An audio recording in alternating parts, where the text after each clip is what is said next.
So please welcome Lisa Martin.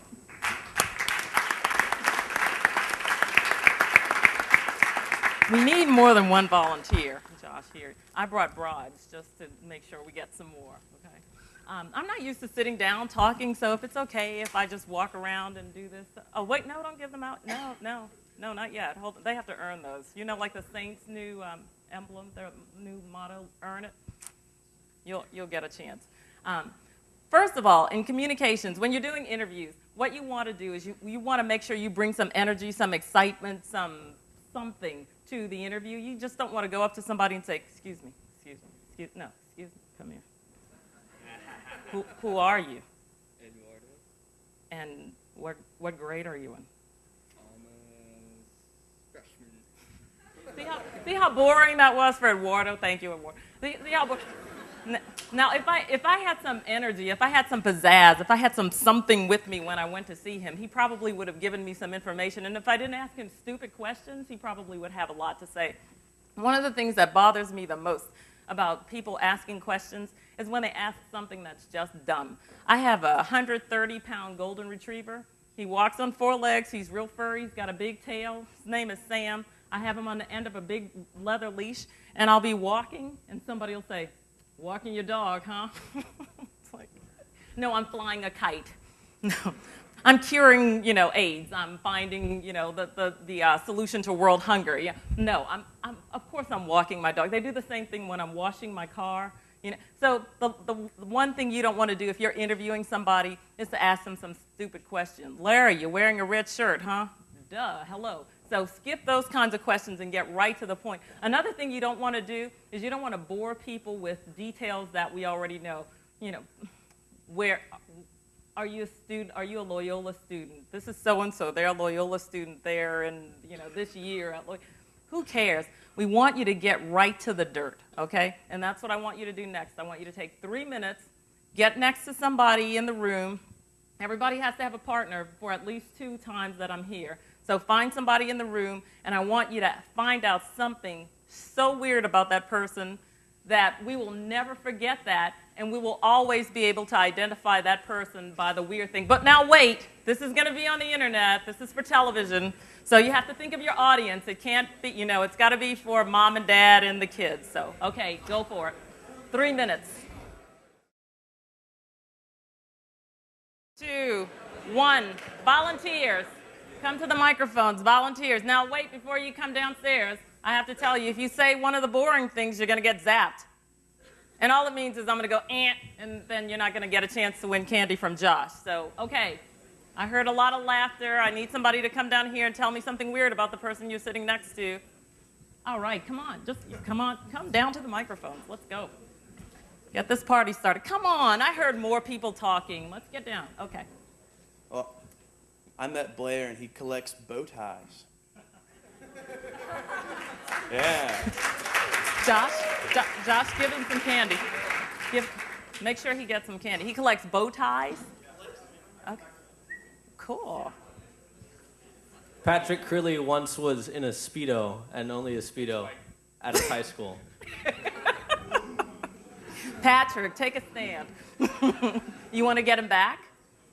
I think he ain't juicy enough. He got all the interviews. Oh, man. We need 5 minutes, I think. Who else? Come on.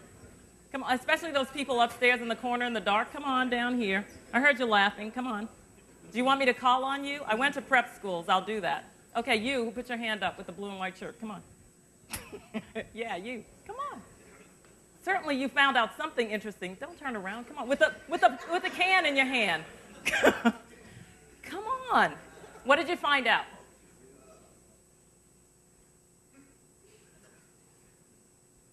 The reluctant interviewer. You can't be shy. This is a great teaching moment here. When you have to do something like this, you can't be shy. Even if you are shy, I'm shy. You have to have an out-of-body experience. You have to just leave you at home, put you aside, and let that interviewee or person come out so they can do this job. Okay, come on. Let your interviewer person Andrew's come out. mom owns a horse farm. He's a what? Andrew's mom, right there, owns a horse farm. Okay, you got to do better than that. A horse farm. Yawn. Your audience is falling asleep. Come on, give us something else. You found something. got something. That's right, Josh. Keep the candy away from him. Hey, I got something. I found out that John Worthington is actually a robot. No, I'm just kidding. Michael here, when he plays music, he visualizes colors. Good job. Okay, Mike, he gets some candy for Michael's story. All right. Okay, so I just met Evan right here with this orange shirt, and he's Scottish and wears a kilts very often around his house. Good. He gets candy for that, for the kilts. You get candy. Okay. Okay. Reed here has streaked through Audubon twice. Oh. You get applause and candy. Good job, Bun. Anybody else? Is that it? You bunch of chickens? Okay. Okay. I think you hit the jackpot. I think you win. Okay, you want to pass some candy up to her, please, Josh? So this is great. What you have to do is you have to get right to the point, and you guys got right to the whole. I'm just kidding about the horse farm. If you would have added some, embellishments to it, you probably would have gotten some candy, and maybe if we have some left, I'll give you one. Okay, but you got to get us in, because you know why? People are watching. How many channels on television do we have now? 500 channels or something like that, and you can watch anything you want. And so if they turn on your channel and you're telling us about something that's really mundane, what are people gonna? What are you gonna do?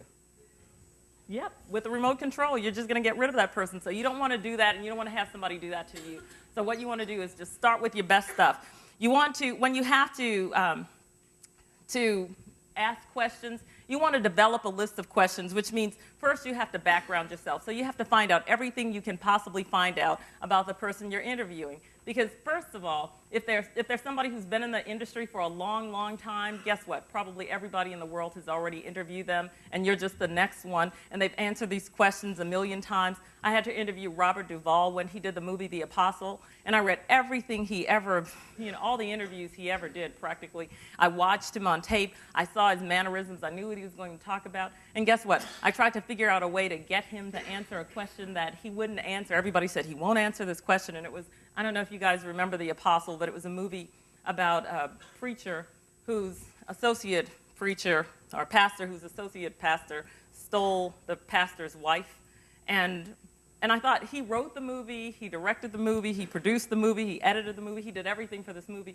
And the story that was going around at the time was that Robert Duvall, who's an avid tango dancer, paid for his wife to get tango lessons, and supposedly she ran off with a tango instructor. And the movie just had so many parallels to the alleged tango incident that I wanted to get him to answer that, but guess what? He was so smart, he would never answer that question. But you have to try to move a story along. You don't want to just keep rehashing the same thing that everybody's already said, and you don't want to bore the person you're talking to by asking them questions that they've answered 1,000 times. One time I had to interview, I think it was Carmen Electra. It was one of the Baywatch. I had to interview all of the Baywatch gang, and one of them had just had a baby. And I didn't know this, but I asked her, I said, of all the things you've ever been asked, what's the one thing nobody's ever asked you that you would love to talk about? And she just had a baby, and she wanted to talk about motherhood and how great it was and how it changed her life. And she had a beautiful answer, and I thought, wow, that's a good question. I'm going to have to use that. So you guys can use that question if you decide to do this program. Another good question that Hoda Kotb told us about. Hoda Kotb is with NBC, and she came to speak to my broadcast, my beginning reporting class, and she said, my favorite question is, what's your biggest fear? What's your biggest fear? Everybody in here has a biggest fear, and they never talk about it. And if you put it in context, if you get somebody to talk about something like that, generally it's going to be something that nobody's heard before. So you want to try to get some questions like that. When you think about your questions, you want to make sure you've researched, you've done everything possible to find out all you can know about the person you're interviewing, and then you want to write your questions. And you want to write your questions with a purpose, your purpose. Why am I doing this interview? Who is this person? What do I want people to know about them? And make sure you write down your questions and make them logical. If you're going to start asking about the person's training, when did you go to school? How early did you learn? When did you learn that you like music? How many instruments do you play? And all that. If you ask about the beginning of their lives, then stick to that part, because if you ask about the beginnings of their lives and then you ask about their new big hit and then you go back to the beginnings of their lives, it's going to seem a little bit disjointed. So when you format your questions, be sure to ask them in a logical order that makes it sound like a conversation. If you ask, oh, here's my favorite. I need a volunteer, please. Oh, good. Come on down. Because I want to teach you about why you need to avoid yes and no questions. Okay. I just want, you can just stand here at the microphone if you don't mind, please. Okay. Are you a Loyola student? Yeah. Are you studying physics? No. Are you going to be a brain surgeon when you get out of here? No. Do you wish I'd let you sit down? Sure. Okay, but you can, all right. You can.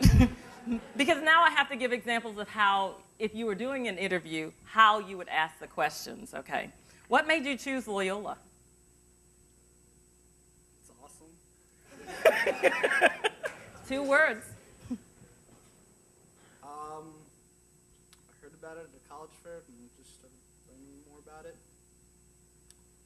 Yeah. And I came down here and auditioned, and I got in, and yeah, that's happened about it. Don't leave. I want you to notice something. What did I ask him? An open-ended question. Thank you. I asked him, what made you choose Loyola? He could have said anything. And did you notice how uncomfortable I made him? Because he didn't answer me, to my satisfaction. So I just stood here like Mike Wallace on 60 Minutes. So I just looked at him. And it's called an awkward silence when you don't give them anything. I'm not you. You're not my enemy. I'm just using you as an example. But you don't give the person you're interviewing much time to wiggle out of the question. If they haven't answered your question, you can just sit there. And it's so awkward to have silence in the conversation that the person is generally going to say something. So you can usually get some really good information from somebody if you pull that awkward silence. Anybody ever break up with somebody before? Yeah, okay. You know what it's like when you ask a question, especially if that other person wasn't being faithful or great or whatever, and you ask them a question and they don't answer you sufficiently and you just wait. It's like, that's not the answer I'm looking. And you wait for that awkward silence. You give them that pause. That's the thing that's going to get you the answers to your questions. Another question, let's see. What do you plan to do career-wise once you leave here? I plan on working for a record, like a studio, maybe a record store, whatever I can get. And beyond that, And beyond, I'm pretty open-minded about it. Okay. So did you get a card from Mr. Fowler from Tipitina's? Sure. You may want to do that since you're pretty open. What industry experience have you had, and do you plan to attain before you graduate? I'm sorry, repeat the question. Do you have any experience in the industry? Somewhat. I've worked with recording equipment, and I had a band that put out a CD. Cool. How did it do? It was pretty good quality CD. Pretty good quality CD. That probably means. The sound, wasn't it wasn't done with like one microphone on like a drum. Mm-hmm. It was like done with like stuff that's relevant, like the industry that they use. So if people want to do some recording, they could see you already because you have that experience. Yeah, basically. Okay, this man has experience. He has talent. He's done some things. Thank you. And look at that. He gets a car, and he. Another thing you have to be careful of when you're doing interviews is try not to be so caught up in your list of questions that you don't listen to what the person is saying. You're so busy looking at your next question that they might have just answered your next question in their answer, and you're listening and okay, well, I've got to ask this question because it's next, because that's how I planned it. And you ask that question anyway because you're going to look a little like you're not paying attention. So pay attention, because a lot of times what's going to happen when you get somebody to interview is they're going to tell you something that doesn't even answer the question that you asked, but it's going to take you in a better route. So you want to go with that, and you just want to be a little bit flexible. You don't want to be, bound to your questions, because they're just a guide. They're not necessarily what you have to do. Microphone techniques.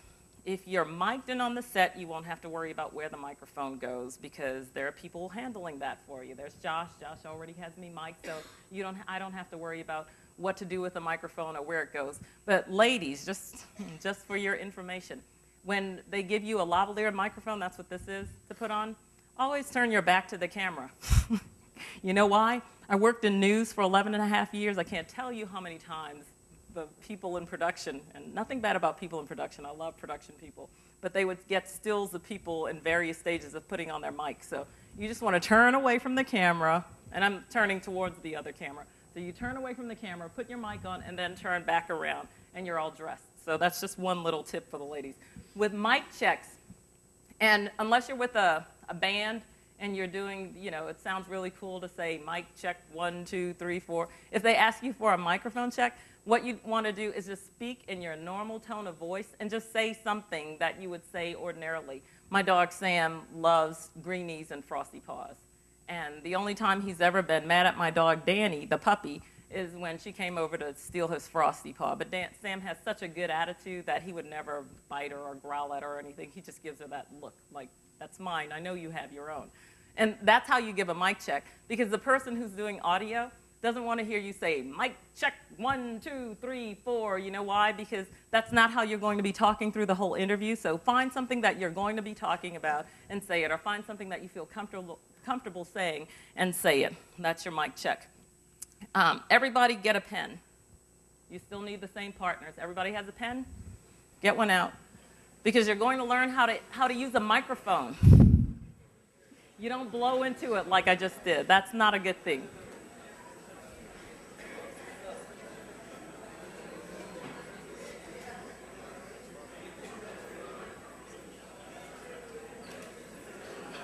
Okay, everybody have a pen?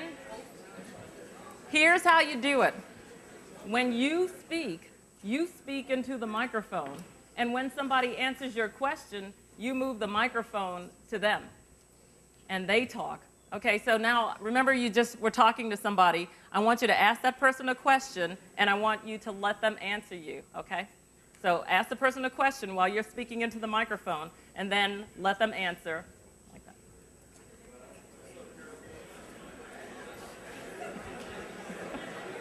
Right. Everybody think they got it? Anybody really good at it? You're really good at it? Okay, you have to bring your partner down here. Come on, you guys, come down here. Both of you. Because you have to have somebody to interview. Come on. And, I think you guys are really good. I noticed you especially, so why don't you, you two, come on down. No, you guys too? Okay, come on. Both of you. All 4 of you. Can we get this microphone? Okay, I want you to do just a quick interview with him, please. One question each, or how many? Just feel it. Go for it. Let's see how you do. How long have you played the congas for? 15 years. What other instruments do you play besides the congas? Trumpet. Very interesting. Shall I keep going, or should we Sure, switch? keep going. What foreign countries have you visited, Carlos? The Dominican Republic. Very interesting. Would you consider yourself an island or a mainland man? Island. I agree. Wonderful. Good job. We heard every word they said. Okay, our next team, who's doing the interview? Okay, and just stand right up there. Okay. Mm-hmm. Hello, Atoya. So what did you do today? I drove here, went to class, had lunch, slept, and now I'm at class again. Okay, you said you drove here. Where are you from? Denham Springs, Louisiana. Okay. What classes did you go to today? Theory 3 and Forum. Okay. And how was lunch today? You said you went to lunch. Where'd you go? Went to Hooters and got wings. It was really good. Okay. Very nice. Okay, now I want you to do one more exercise for me, please.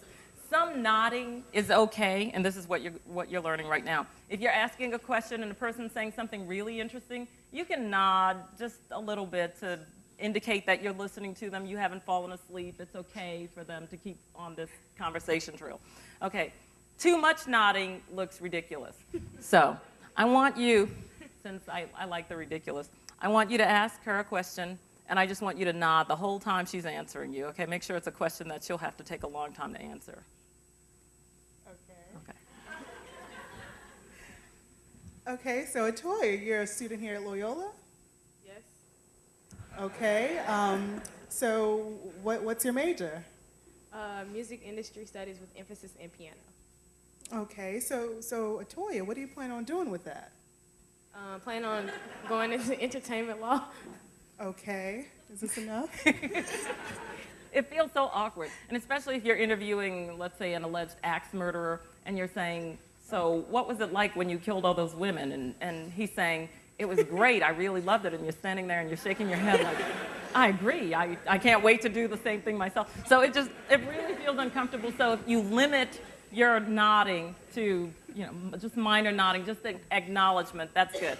Another thing that really annoys people, especially editors, is when the person who's doing the interview says, the whole time you're trying to ask questions, because the editor can't find a place to get you out of the soundbite. I do celebrity interviews all the time, and one of the things that I know I can't do is speak. I can't be seen. Most times I'm not even mic'd because you don't hear my voice. If I'm doing an interview for Entertainment Tonight or Access Hollywood or E, you never see me. You might see my name and the credits roll by so fast that if you don't pause it, you're not going to see it, and it's so small. But when I'm there, I'm just invisible. I'm just the person who's getting the information for somebody else who's talent on the show to actually ask the questions or phrase whatever it is they want to put around the interview, around the soundbite, to do it so that it sounds like they're there. Do the question, but ask her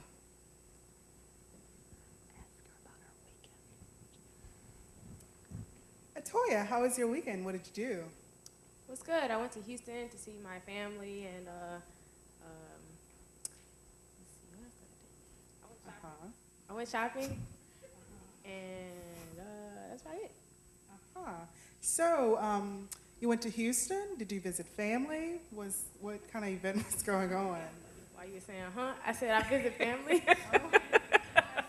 You heard that? Remember we talked about that? You're listening, you're thinking so hard about your next question, you didn't hear what she just said. She went to Houston to visit family, and you said, did you visit family? But when you're so busy talking to yourself, saying those that can kind of throw you off. You did a great job. You guys were fabulous. Thank you. Can I get some candy? Oh, yeah, Josh. See, Josh, the candy man.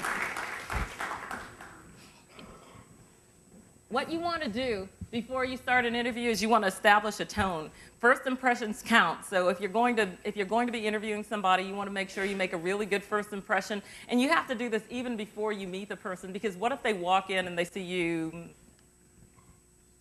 doing something really gross, yawning with your mouth open, or what if they saw you coming out of the restroom and you didn't wash your hands?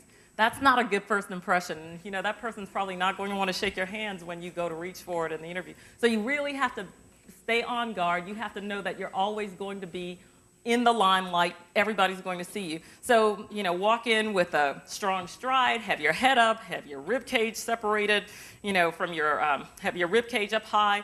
Unless it's a somber occasion, you want to convey energy and excitement. I remember I had to interview Christina Aguilera for, I can't remember which channel it was, but she was down here for Mardi Gras with MTV.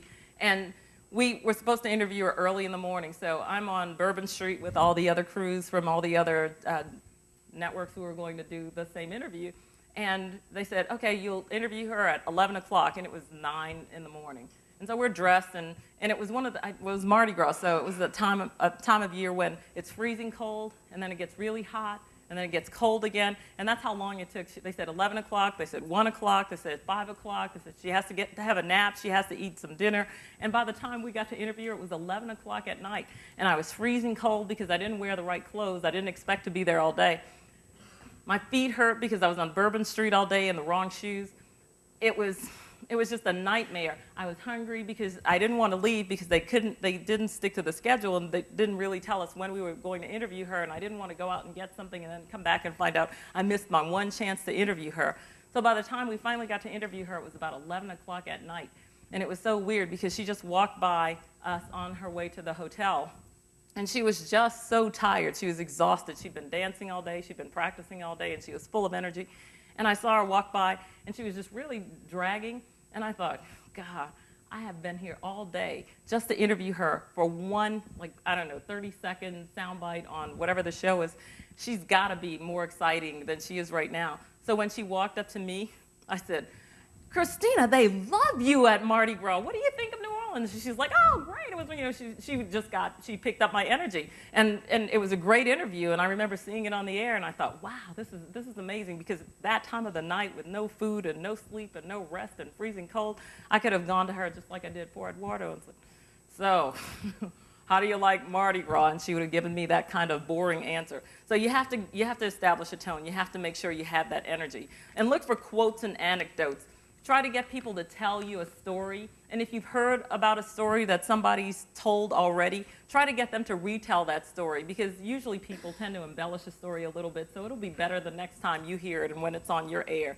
Another thing, you want to use paralanguage, which is just body language. And Barbara Walters uses it. How many have seen Barbara Walters interview somebody? Everybody, right? And I have this quote from the New York Times Magazine article. It says, she leans toward her subject, her eyes boring in, almost squinting with intensity. But her facial expression is benign, her body language unthreatening. The unspoken message behind her gaze is, I understand, I care, I'm here for you. And that's how you want to make a person feel, like you really do care about what they're talking about, because that's why you're interviewing them. You want to know who they are. You want to find out all about them. You want to be able to retell their story, or you want them to tell their story. So you really have to care enough to find out. You can also push a source to detail a specific incident. And here's an example I got from the textbook that I used. It says, in court, you said Margaret was a ruthless, brutal woman on her way up the corporate ladder. What kind of behavior and incidents led you to conclude that? And you know you're going to get a good answer out of that question. So try to put the question in context of what you're talking about. And when you're doing an interview with somebody, try to have them say your question in their answer. And you can just have them, you can establish that by saying, I'm going to ask you these questions, and I have to do it all the time, but you're not going to be talking to me. You're going to be talking to, somebody else. I won't even be here. I don't have a microphone. They're not going to hear my question. So would you please incorporate the question into the answer? And if they don't always do it, so if you're taping, you can go back and ask them to say it again, because sometimes they'll just agree with you. And that's doing you no good, because you don't have them saying what they need to say. And if they're not using you, then you're not going to be there, and your question's not going to be there. What happens when your mind goes blank?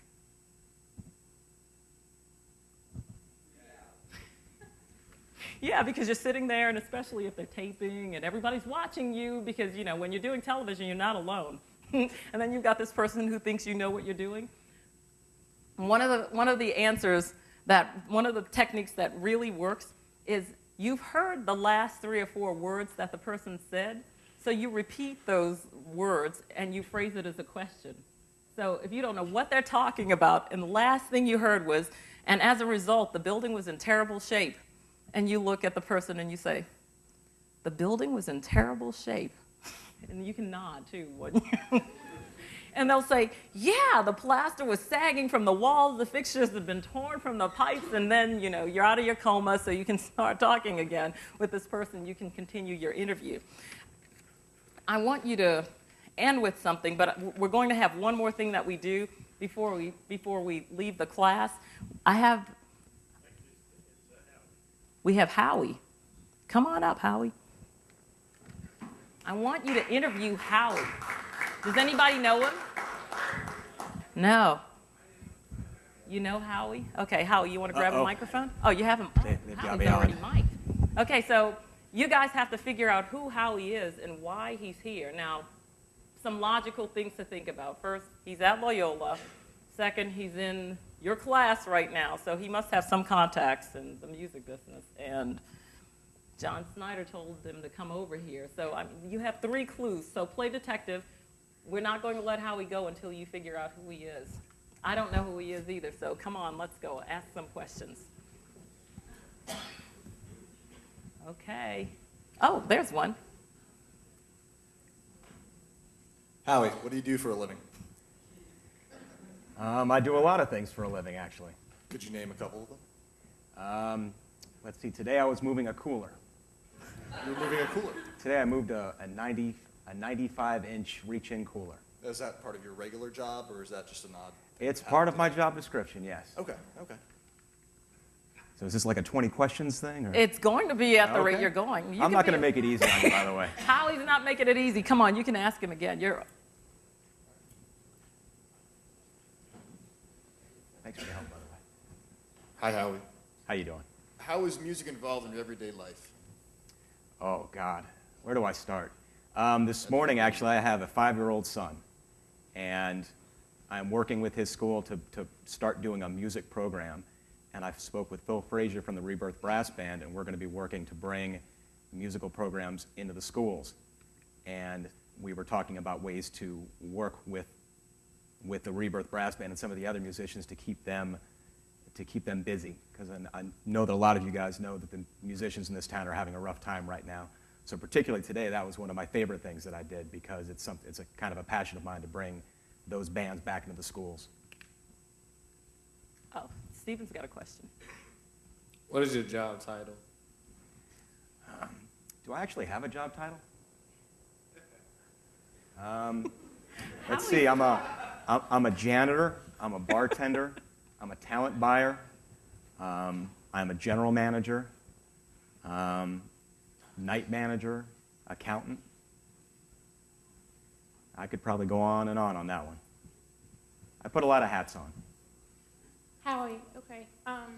So you're obviously here today at Loyola looking all of us students. Which company are you representing today, and how do you think us as students can benefit you? I represent the Howlin' Wolf Music Club. I'm the owner/general manager.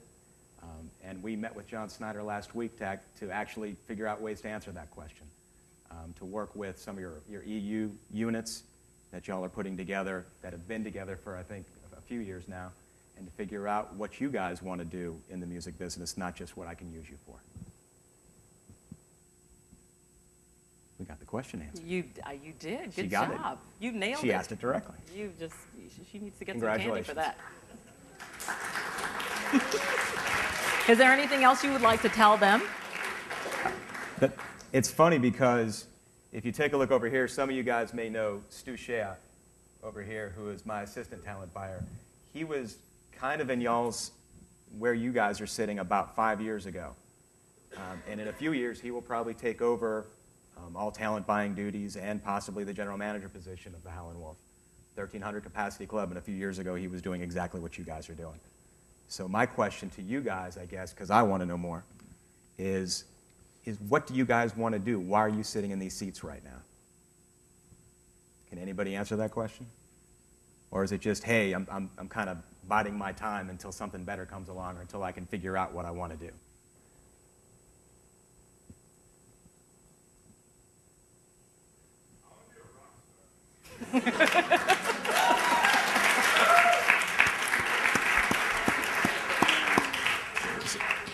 So essentially, you're ready to start receiving government assistance now?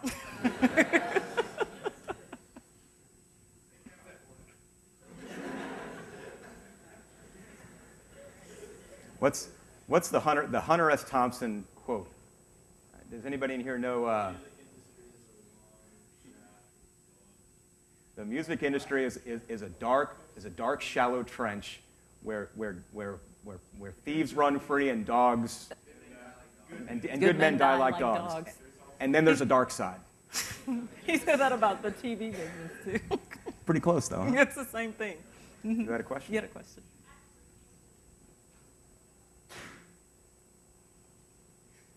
I just saw a hand raised, so I was going to it. Oh, well, to answer your question of what I want to do in the industry is just, I want to be able to enjoy my job every day, and I found that music is kind of a category that lets me do that. So I'm open as to where I'm going, but with that in mind. I have the greatest job in the world. And you know why? Because I love what I do. And I'm just sitting here watching. I'm fascinated just watching you, and I could never do what you do because I don't love what you do. I love what I do. I wouldn't be a good musician either. So that is a great answer to the question. Find what it is that you love and then figure out a way.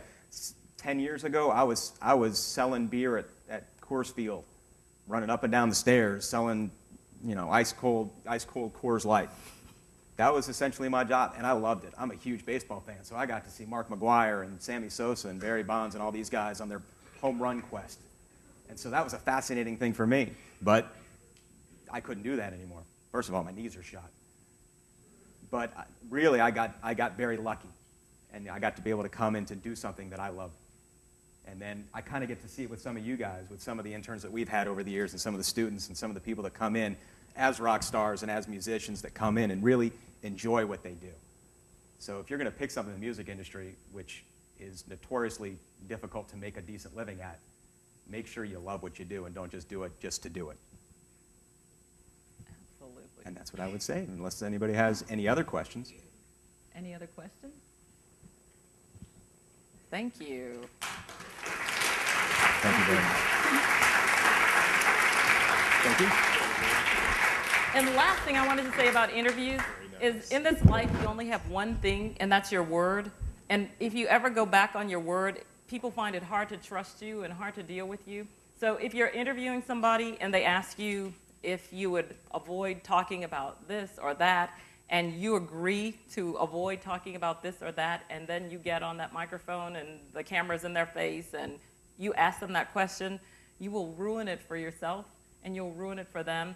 So you never want to be that person. There's no interview in the world that's worth betraying a trust, and there's nothing, it's really difficult to regain your good name. You all start with a really good name, and you want to keep it that way. And in this business, it's kind of hard to keep your good name. So what you want to do is make sure you keep your word. If you say you're going to do something, if you say you're going to be somewhere, then do it, then be in that place, and be the kind of person that other people will say, yeah, if she said something, I can take that to the bank, because that means more than anything else you can do and pretty much in life. Because if you're that person, you don't have to be in music, you can be in banking, you can be in government, you can be anywhere. As long as you have the trust of the public, it's a good thing. So you do that, and like Howie says, do what you love, the money will follow. Whatever it is you love to do, I tell my students in television all the time, what do you like to do the most? And a lot of people are embarrassed that they like to watch TV. I love to watch TV. I make TV. I live to do TV. So there's just no way in the world that I could ever stop doing that, because it's just some sheep. They're laughing. They probably like to watch TV too. You do? In commercials. Give him cable. but it's one of those things. If you really enjoy something, and especially you're in music and you love TV, guess what? TV uses a lot of music and a lot of new music. So if you want to get into that angle of it, you can do it. I mean, do what you love. Everything else will follow. Thank you. You have been a great audience. Lisa Martin.